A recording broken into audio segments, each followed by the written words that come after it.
Llegamos ahora a nuestro tiempo de análisis en la picota en este lunes, en este comienzo de semana, marcado indudablemente por el calendario electoral, ya que en la noche de este viernes, a las 0 horas de este viernes, concretamente la noche del jueves al viernes, a las 12 de la noche, para enterarnos todos, pues comienza la campaña ya electoral de las elecciones locales y autonómicas. Y se dará el pistoletazo seguro de salida a múltiples propuestas y muchísimas posibilidades de que nos bombardeen con propaganda electoral. Vamos a saludar a quienes nos acompañan en este lunes de picota, a nuestros picoteros, para abordar los temas más interesantes que nos deja la jornada, y no precisamente son electorales. Está José Manuel Tobaja. ¿Cómo está? Buenas noches, bienvenido. Buenas noches. Bueno, y no llueve. Y no llueve, y para los alérgicos malamente, pero bueno, hemos podido disfrutar de un fin de semana intenso con la Feria del Libro, que ha estado muy interesante, con el inicio del mes de mayo en nuestro colegio, con el pregón dado por Laura Pacheco, una extraordinaria profesora de la Universidad de Salamanca, y por supuesto con el Día de la Madre que congregó ayer a la familia. Así que todavía degustando el fin de semana. Ayer fue el día de las pastelerías, sobre todo, y de las floristerías, ¿no? Efectivamente.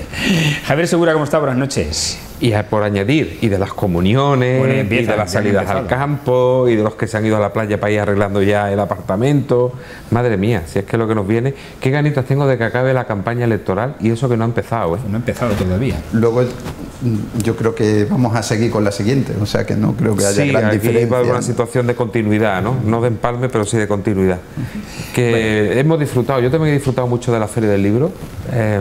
Sigo diciendo de que la ubicación que se le ha dado es la mejor que podría tener, con diferencia. Comentado también por los propios libreros a los que le he preguntado, el entorno de la plaza se vuelve un sitio vivo, interesantísimo. Ese foro que se da a los pies del templo de Diana para los distintos actos más multitudinarios, un acierto. Y las presentaciones de los libros y los conciertos han estado fantásticos. De hecho, prácticamente había pleno en todos los asientos de los alrededores, que se ha quedado chico, se ha quedado pequeño, ha estado muy bien, muy bien. Bueno, más de 12.000 visitantes, según la delegada de Cultura del Ayuntamiento de Mérida, han pasado a lo largo de estos 5 días en los que ha permanecido abierta esta Feria del Libro de Mérida, y en la que ha resaltado la satisfacción de los libreros, porque parece ser que el nivel de ventas que se ha obtenido este año es superior al del año pasado, que ya fue bueno. En cualquier caso nos alegra, porque al fin y al cabo ese es el reto de esta Feria del Libro, que es hacer llegar esta cultura a todos a través de este formato. Y me alegra muchísimo, sobre todo porque parece ser que el libro en papel permanece, y espero que permanecerá entre nosotros durante mucho tiempo. Tendrá una larga vida frente al libro digital, que evidentemente poco a poco come su terreno, pero creo que esto va a pasar como cuando se hablaba de que la radio se iba a acabar con la prensa, que la televisión acababa con la radio, que Internet acababa con todo lo demás. Sin embargo, todo pervive, ¿no? Y todo puede convivir de la misma manera, coetáneamente, en un mismo tiempo, ¿no? De hecho, los datos de libros digitales se mantienen más o menos estancados alrededor del 20% con respecto al total de libros. No hay grandes diferencias desde que salieron. Sí, hay convivencia. Yo leo en los dos formatos, según sí. De todas formas, yo me imagino que la gente, viendo la campaña electoral que se nos presenta, ha dicho: voy a hacer acopio de libros, me encierro en mi casa y me olvido de todo, seguramente. Lo que ha permitido sobre todo el formato digital es la creación de nuevas editoriales y la proliferación de nuevos autores y de todo tipo de publicaciones. Ya no me refiero a la calidad en sí de la publicación, sino a las temáticas de las publicaciones, ¿no? El modelo donde únicamente era la imprenta tradicional y el formato papel, era más complicado el poder tener acceso a las publicaciones, ¿no? Así que una de las cosas que a mí me ha llamado la atención, y lo tengo que reconocer, es que me estoy volviendo un absoluto inculto.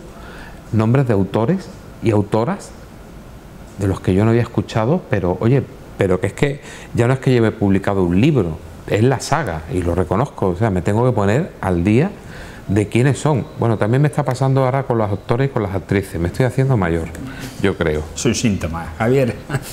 En cualquier caso, hay que decir que me alegra mucho el haber visto en esta Feria del Libro a editoriales pequeñitas, muy especializadas y que sobreviven y que año tras año vuelven a esta cita.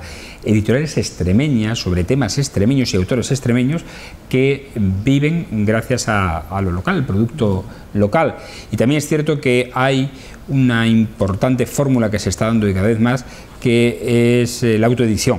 Es decir, que el propio autor se autoedita el libro sin necesidad de depender de una editorial.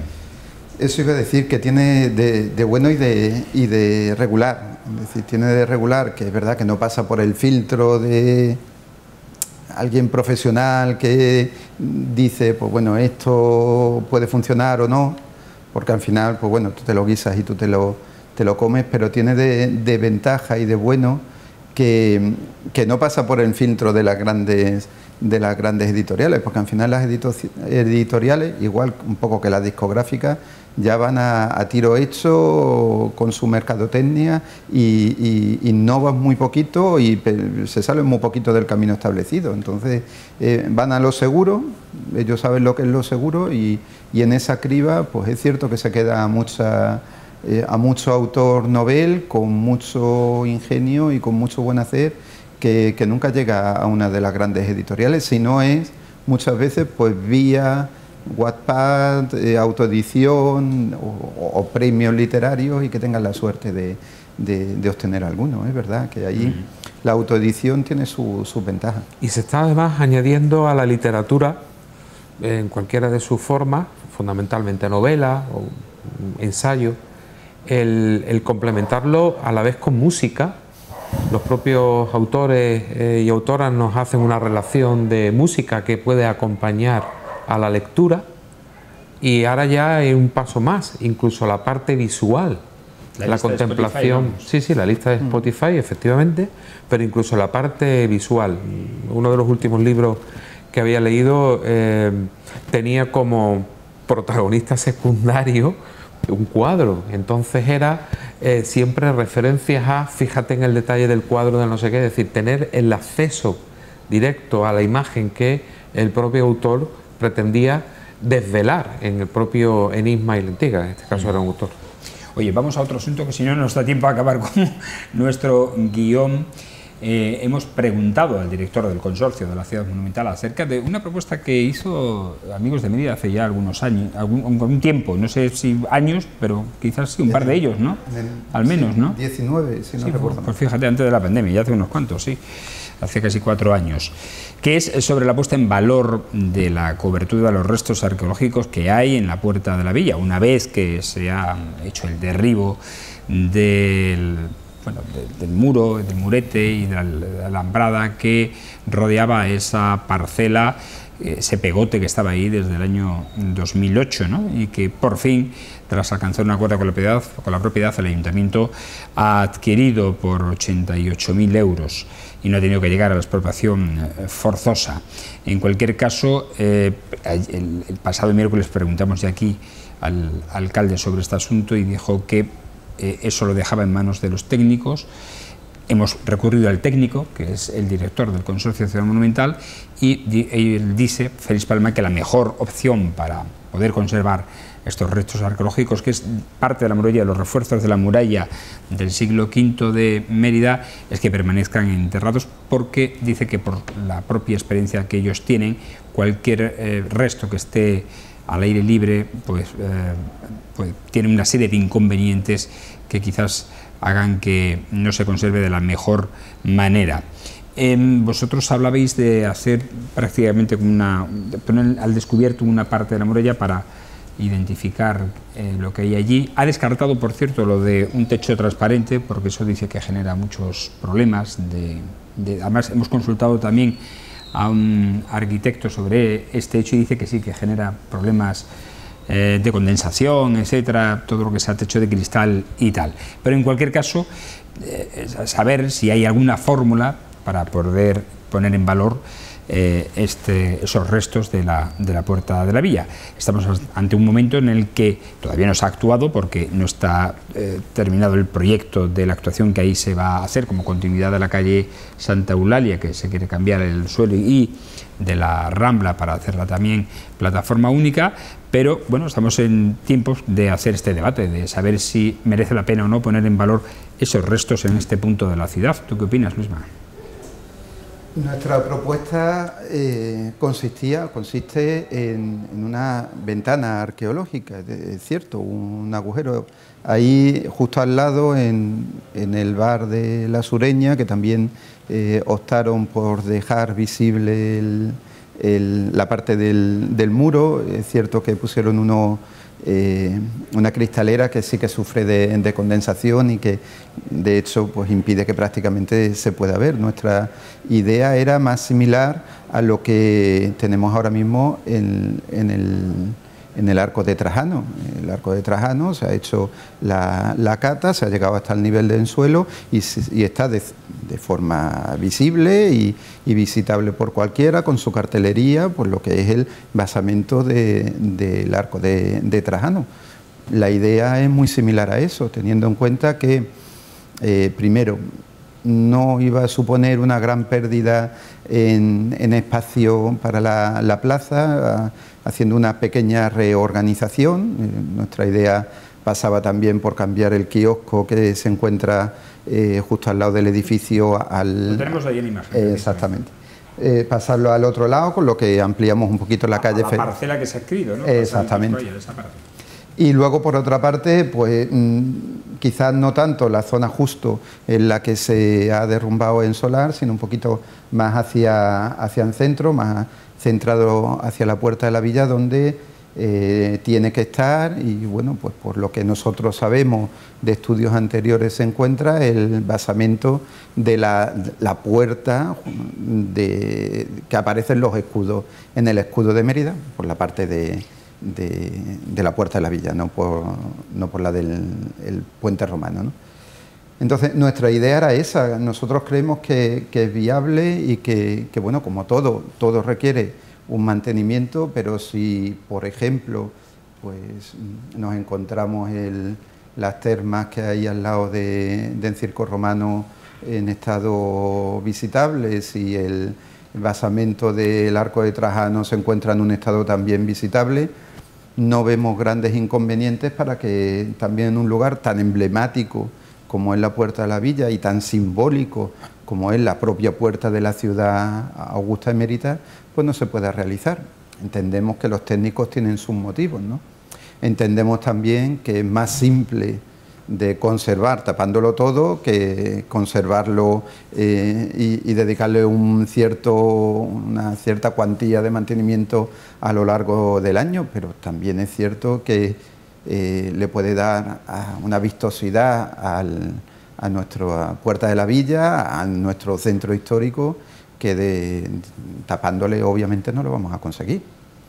Javier. Es que no tengo nada más que añadir. Estoy totalmente de acuerdo con lo que dice Luisma. Tengo la sensación de que el director del consorcio, en este caso, ha tratado de dar una respuesta salida airosa a la pregunta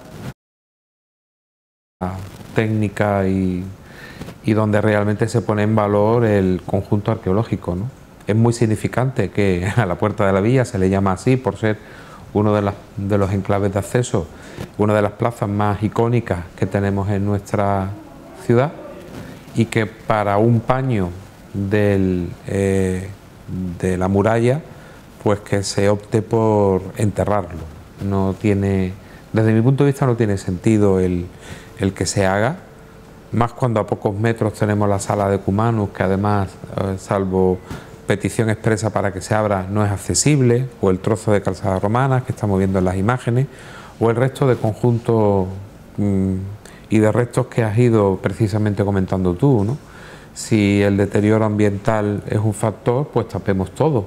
Si el valor que tiene, insisto, propiamente tiene un valor más icónico, simbólico, es decir, este era el acceso a la zona romana, a la zona amurallada, que a lo mejor el valor de lo que se va a ver, que no deja de ser un paño de muralla, pero pero que nos da mucho el recorrido de cómo era la ciudad en origen, ¿no?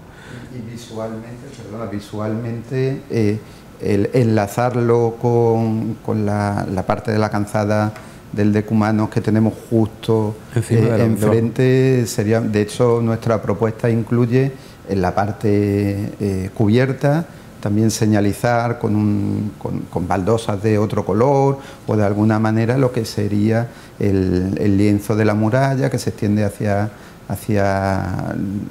la derecha, hacia eso y hacia el Decumano.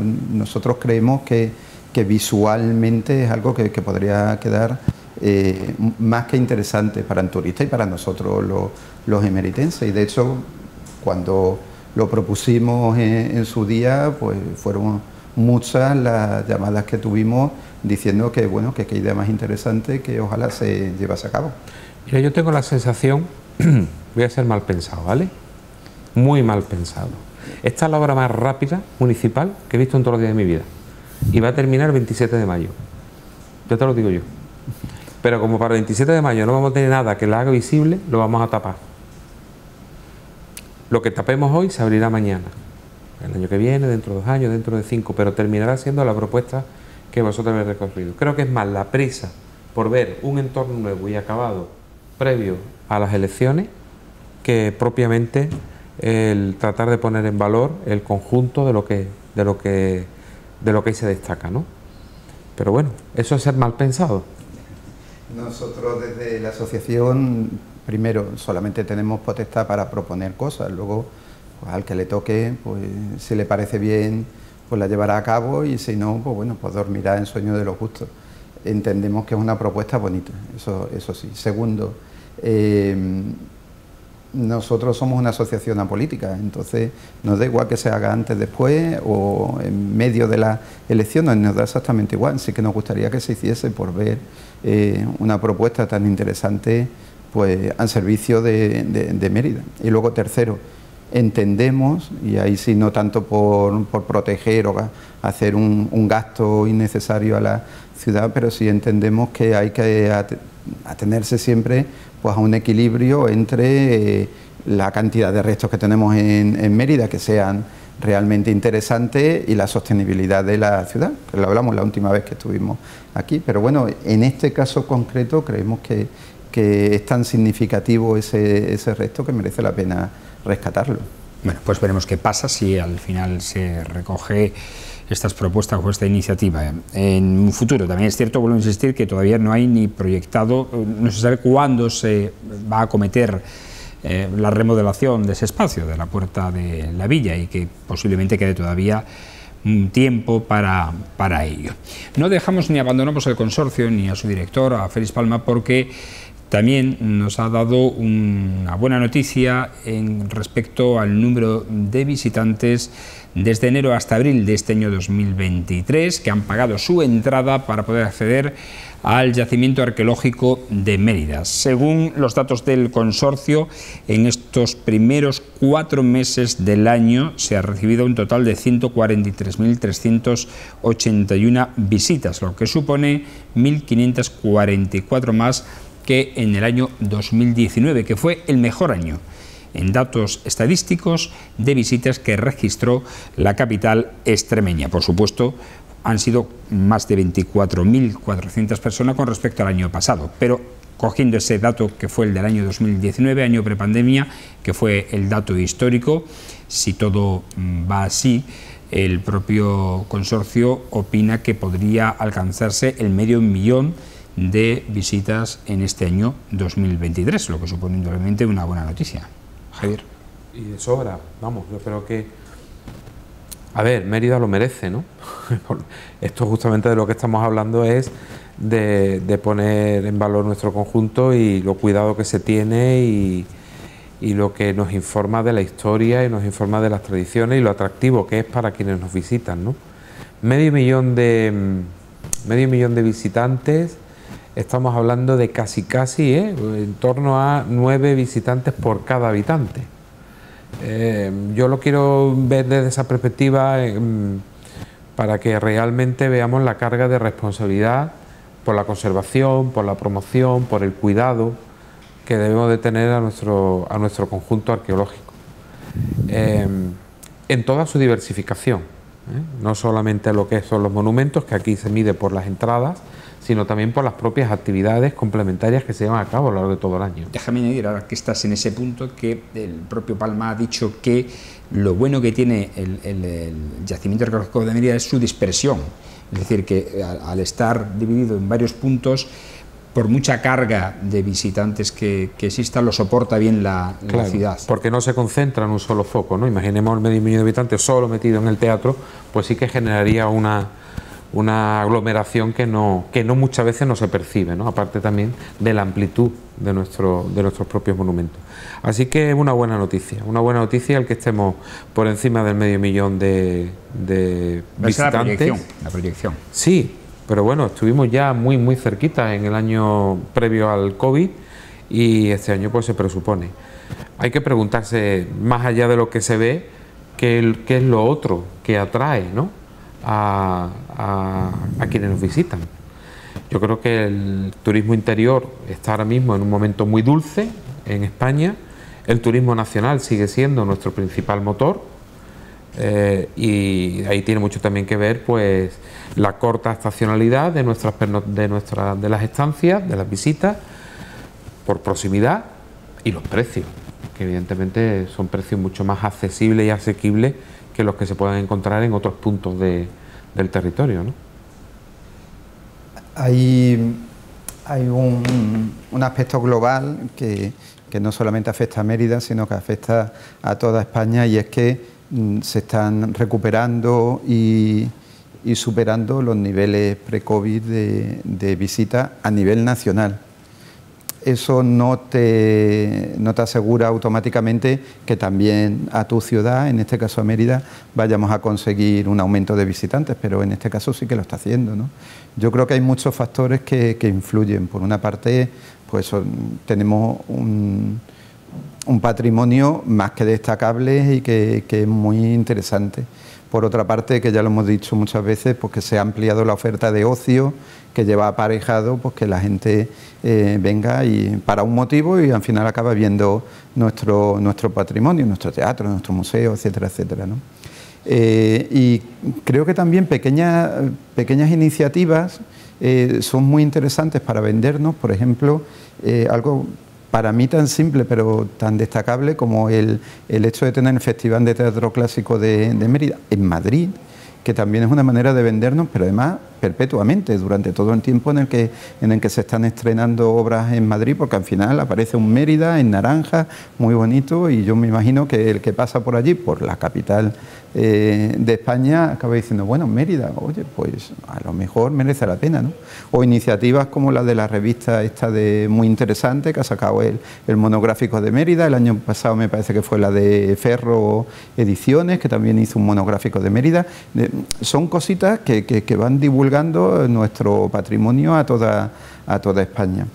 Ahí es verdad que nuestros visitantes son fundamentalmente españoles y muchos portugueses, que también dentro de los extranjeros que se mencionan aquí un poquito de pasada, pero hay un 80% de proporción de portugueses que están ahí al lado y que al final, pues bueno, vienen a visitarnos. ¿Se puede hacer más? Efectivamente, ¿se puede hacer más? Pues sin duda, ¿no? Se puede obtener más reconocimiento, se puede seguir trabajando por la declaración del Festival de Teatro Clásico, que se quedó ahí empantanado y que bueno, parece que vuelve a relanzarse. Se puede continuar con el Emerita Lúdica, con el reconocimiento del carnaval.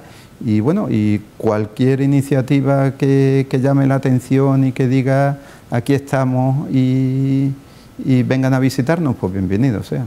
Oye, hay una cosa interesante también que nos ha contado el director del consorcio, y es lo que se va a poner en marcha, que ya está aprobado, presupuestado, y va a comenzar la obra. La licitación saldrá en breve, que es la ampliación de parte del graderío, la recuperación, mejor dicho, de parte del graderío del Anfiteatro Romano, y la recuperación también de la parte superior del graderío del Teatro Romano. La del anfiteatro es posible que comience este verano, la del teatro habrá que esperar al mes de octubre a que acabe el festival Stone Music para poder acometerla, pero le va a otorgar entre 300 y 400 localidades más al Teatro Romano, con lo que, bueno, supone también un beneficio, sobre todo añadido, para tanto el Festival de Teatro como para el Festival de Música. Yo iba por otro lado, también el ampliar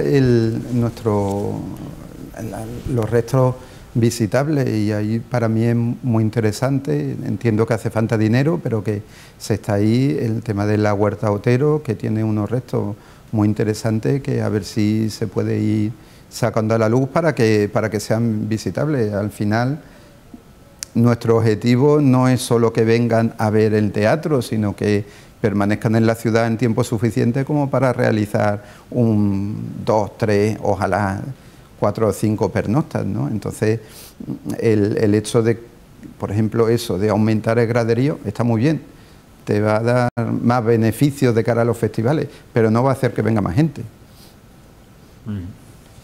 Bueno, yo creo que hay mucho que hacer, ¿no? Que eso es lo bonito, hay mucho que hacer en la promoción, hay mucho que hacer en cuanto a puesta en valor, hay mucho que hacer en cuanto a la programación cultural, deportiva, social, complementaria. Jo, es que vivimos en una ciudad de 60.000 habitantes, ¿eh? Y esto es un no parar.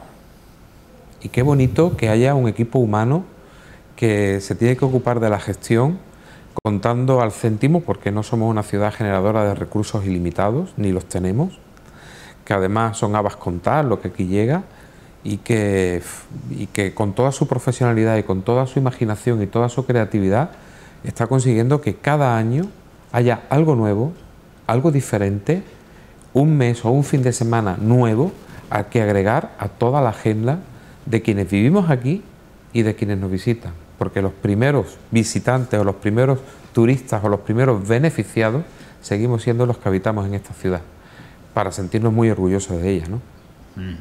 Bueno, seguimos hablando... El consorcio vive fundamentalmente de las entradas. Sí. Es decir, para las nóminas, para sacar restos, para mantenerlos en funcionamiento, para restauraciones, que tiene mucho mérito, que ese año de parón de la pandemia supuso para ellos un problema brutal, ¿no? Entonces, eso también hay que tenerlo en valor, es decir, que en gran medida se autofinancia, lo cual no es poco. Bueno, sí, porque es gracias a eso, porque si fuera por la participación del Ministerio de Cultura ya se habría ido al garete el consorcio. ¿Dices por lo de la ampliación del museo? No, por me el refiero museo a no, pero me refiero... Es que las grandes obras no... Me refiero no solo a eso, sino a la dotación económica del propio consorcio, que creo que son 90.000 euros, tristes 90.000 euros que aporta el Ministerio de Cultura al consorcio, mientras que en otras ciudades, como en Toledo, Santiago, esa cifra lleva 3 ceros más, ¿sabes? Sí. En fin. Por cierto, que estamos viendo imágenes de cómo se está preparando en la Plaza Margarita Xirgu, donde se va a alojar la maqueta, por fin, la maqueta de la colonia Augusta Emérita, que es un proyecto financiado, recordemos, por mecenas, los mecenas del año 2021. Es curioso porque prácticamente se está acabando las actuaciones del proyecto Mecenas de 2022 y la del año 21 no había ni empezado. Ha planteado, al parecer, una problemática importante que ya por fin se ha resuelto, y se estima que antes de final de mayo puede ya estar instalada esta maqueta de la colonia en ese espacio, en esa plaza. Y seguimos hablando de turismo, porque según los datos de la Consejería de Cultura y Turismo, han crecido los alojamientos turísticos en Extremadura un 15%. Tanto es así que solamente en este año, en lo que llevamos de año, han abierto 37 establecimientos turísticos, apartamentos turísticos, nos referimos, más en Extremadura. ¿Quién lidera en este ranking de alojamientos turísticos? Pues lo hace la ciudad de Cáceres, que tiene 193 apartamentos turísticos. Mérida es la segunda con 73. Y ya más lejos le continúan o le siguen Plasencia con 40, Trujillo con 37, Jarandilla 15, Hervás 11, Badajoz 11 y Zafra 10. Esto es un recurso que está siendo cada vez más usado, sobre todo por familias y parejas con hijos, porque evidentemente un hotel le sale más caro.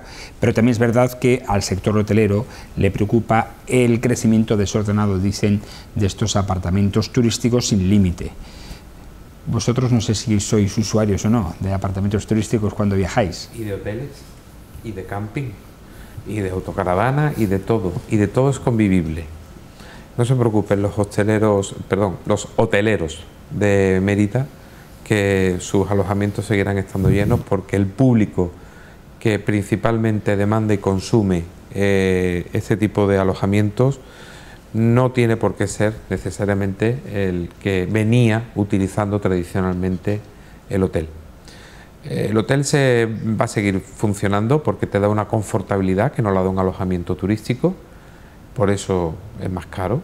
Te da otras comodidades en cuanto a todo y otra calidad de servicio que no te la va a dar el astroturismo, porque el alojamiento turístico lo que te entregan es la llave, ocúpelo usted y ocúpese de todo lo demás. La proliferación de esto es bueno, porque al final no dejan de ser más plazas para que nos puedan visitar. Bueno, porque vienen familias, que era siempre un público objetivo al que había que intentar llegar, porque las familias con hijos, adolescentes, menores, consumen otro tipo de atractivos turísticos que en Mérida todavía quedan por explotar. Todo lo que es el turismo ambiental, todo lo que es el turismo de actividades complementarias, ya sea en el río, ya sea a través de caballo, etcétera. O sea que ahí hay muchas actividades complementarias que pueden ser muy interesantes para las familias y que en estos momentos pues se dan muy pequeñita escala. Así que yo creo que no hay problema por ese lado. Van a convivir bien y se van a poder seguir abriendo hoteles y se van a poder seguir abriendo alojamientos turísticos. Y a la pregunta que nos hacemos de hasta qué punto la proliferación de alojamientos nos puede afectar a los que vivimos aquí para poder adquirir una vivienda, hombre, en las cifras que nos movemos actualmente, en mi opinión, yo creo que no nos veremos afectados. Yo estoy ahí con Javier, creo. De hecho, esta semana pasada se anunciaba pues la apertura de un hotel nuevo de la cadena Leo en Mérida. Quiere decir que lo uno y lo otro pueden convivir perfectamente. Luego el tipo de usuario yo creo que es diferente, ¿no? Son familias, el hotel, quieras o no, te ciñe en horarios, cosa que pues que un apartamento te da una libertad absoluta. Tú llegas, además de ser sustancialmente más barato, ¿no? Y luego, por otra parte, el hecho de que yo creo que en Mérida no hay una presión urbanística en este sentido, porque la mayor parte de las plazas de apartamentos turísticos te las encuentras en el centro, que son casas a las que la mayoría de los usuarios, por lo menos en alquiler, no van a poder acceder porque o están en unas condiciones en las que tienes que echar un dinero para reformar o sencillamente están a unos precios que son no son asumibles. Y el alquiler se produce pues en el cinturón alrededor del centro. Entonces yo creo que ahí, por lo menos en Mérida, no parece que haya un conflicto en este sentido. Yo veo más ventajas que inconvenientes, entre otras cosas, porque a las plazas hoteleras que ya tenemos, pues bueno, les estamos sumando la posibilidad de que vengan muchos más visitantes pues de otra manera, ¿no? Oye, nos tenemos que ir, pero no sin antes tocar un tema que es plena actualidad, y fue la visita que ayer giró a la ciudad de Cáceres Ione Belarra, la secretaria general de Podemos y ministra de Derechos Sociales, acerca de la creación de supermercados públicos. Dice que para combatir el alza de precios y proteger a los pequeños y medianos productores. Dijo que en unas jornadas dedicadas al sector productivo que el Estado debería plantearse la creación de empresas públicas para cubrir varios sectores estratégicos como son la energía, como es el farmacéutico, el tecnológico y sobre todo, dice, para crear una cadena de supermercados públicos contra, lo dijo textualmente, el capo Juan Roig, que es el dueño de Mercadona. Luisma. Yo no invertiría más de 2 minutos en esto. Esta gente está fuera de la realidad. por ser lo más suave que pueda, está fuera de la realidad. Y dice, pues bueno, cosas que en algún lugar ideológico o mental pueden tener algún tipo de sentido, pero que para la sociedad en la que nos encontramos, cada vez más abierta, cada vez más plural, es que no merece ni siquiera el pararnos de uno de los empresarios que más empleo produce en España, y estamos en contra de él. Nos estamos volviendo tontos. Lo siento, no me sale otra cosa, lo siento, perdón. Javier. Sí, a ver, y por no enfatizar tu comentario, con el que estoy de acuerdo, es que es ministra, es que esta mujer es ministra. O sea, eso es lo grave. Que a estas alturas ya habrá aprendido de que hoy parece que es el programa del convivir. Empezamos con los libros digitales y los libros de papel, pero es que vamos a terminar hablando de la convivencia entre lo público y lo privado, y entre medio de lo público y lo privado pues están los conciertos, etcétera, ¿no? Es decir, las cadenas de distribución están y hacen lo que hacen, han ido sustituyendo, afortunadamente, porque se ha producido una economía de mercado y una capacidad adquisitiva de las familias muy amplia a los modelos antiguos que había de las cooperativas de consumo y de los economatos, creados incluso en torno a agrupaciones de trabajadores, el economato de Renfe, ¿no? Que aquí le seguimos llamando así a ese edificio que lo albergaba para los empleados de la Renfe. Iba a decir empleadas, pero pocas había entonces. Bueno, el caso, tu abuela fue empleada, ¿sí? Y consumidora del economato de la Renfe. Mira por dónde. Pues eso, o sea, aquel modelo donde no había mercado, donde no había abastecimiento, tenía su lógica en aquella época. Pero hoy estamos hablando de otra realidad, en la que ambas cosas pueden convivir. No necesariamente lo público es sinónimo de más barato, no necesariamente lo público es sinónimo de calidad. Lo público tiene sentido allí donde no existe. Hablemos del medio rural, donde la desaparición de un comercio de alimentación puede suponer un problema muy serio de arraigo de la propia población, donde la ausencia de un servicio médico o de un servicio educativo pone en peligro la continuidad de un municipio. Pero de ahí a estar planteándonos volver a modelos donde parece que estamos hablando de lo blanco y de lo negro, confrontándolos con esa fuerza, me sorprende que sea de una persona que además ha tenido responsabilidad de ministerio. Bueno, el transporte público sí que tiene ese sentido y sin embargo está abandonado. Hay pueblos totalmente aislados en Extremadura, al que no llega un miserable autobús. Ahí es donde tiene sentido, entre otras cosas, ¿no? Pero ahí tiene sentido, claro. Oye, se invierte, se pierde el dinero porque para eso es un servicio público y atendemos una necesidad de un pueblo, pero esto... Nos vamos, señores, agradecer como siempre a nuestros picoteros sus intervenciones y opiniones acerca de los temas que hoy hemos tocado todos, los previstos en nuestro guión. Así que gracias a Javier, que tengas una feliz semana. Qué ganitas tengo de que acaben las elecciones y eso que no han empezado, ¿eh? Pues te queda todavía por aguantar bastante. Y Luisma, lo mismo digo, que tengas una buena semana. Buenas noches a todos, igualmente. Y a ustedes agradecerles como siempre su atención. Mañana estaremos aquí de nuevo en La Picota, en la TDT, en la televisión y también en nuestros medios digitales, en las redes sociales, en Facebook, Twitter, YouTube, Instagram y Twitch, y en nuestra página web en televisionextremeña.com para informarle de todo aquello que es lo más próximo, las noticias más próximas. Hasta entonces, que sean muy felices.